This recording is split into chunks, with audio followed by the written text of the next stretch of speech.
Hello there, adventurers, and welcome to Wally DM. Recently, I had the opportunity to play my character Ulfgar Brazik.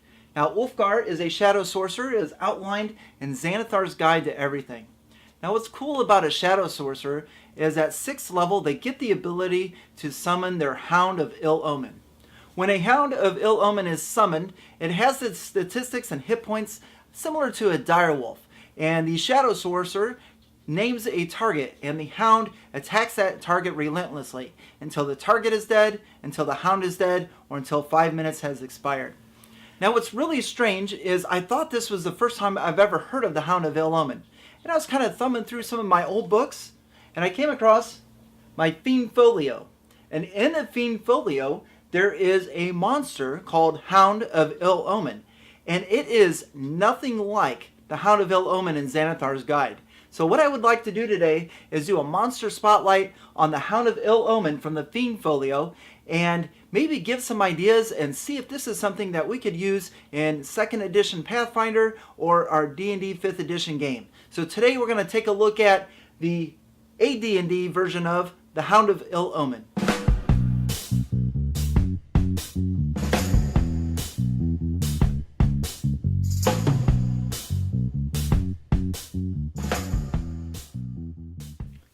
So you might be asking yourself already, what the heck's up with this monster? Well, it primarily only has one purpose, as stated in the Fiend Folio, and that is to punish a cleric or a paladin that has seriously offended their deity, god or goddess. And this could be for a number of reasons, but mainly, in particular, stepping way outside of their alignment. Now, this legendary beast from the Fiend Folio takes the form of a dark, shadowy wolfhound, probably about 5 foot tall. It only appears for a couple of seconds, and most of the time, only one member of a party of adventurers is going to see it.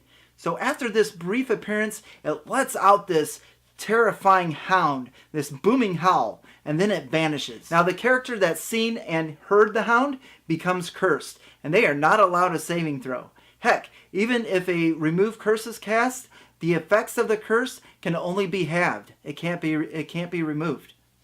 So the howl has this effect on a character.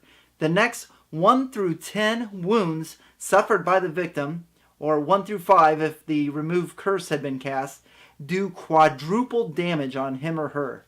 If they survive, the victim takes no further effect from the howl, but until the requisite number of wounds have been taken, no healing, such as cure wounds, lay on hands, those type of things, will have any effect on them.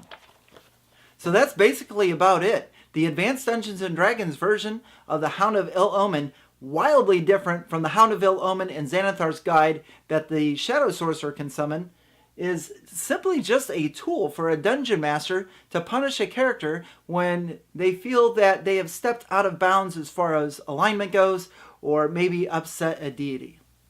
The DM just decides, hey, here it comes, throws a hound in front of a character, it lets out this big howl, the character is cursed, and then they take quadruple damage for D10 rounds and things like that.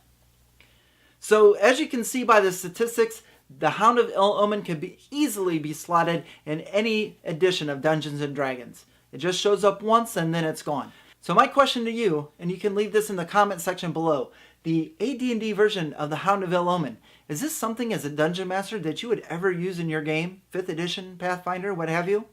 Or do you think that this is just an archaic monster symbolizing a different time in D&D history? As a player, what would you do if all of a sudden the Hound of Ill-Omen comes out of nowhere and curses you? Back to a DM, another question for you. Maybe there's a different way we can use the Hound of Ill-Omen. Instead of punishing a character, maybe they are burdened with a task or something like that. Is there a different way that you could think of using a similar monster to the Hound of Ill-Omen from the Fiend Folio that's not targeting or punishing a player? I would love to hear your thoughts on this. If you could leave a comment below, that would be great. Let's get a discussion going. Be sure to like, share, and subscribe, and on to the next.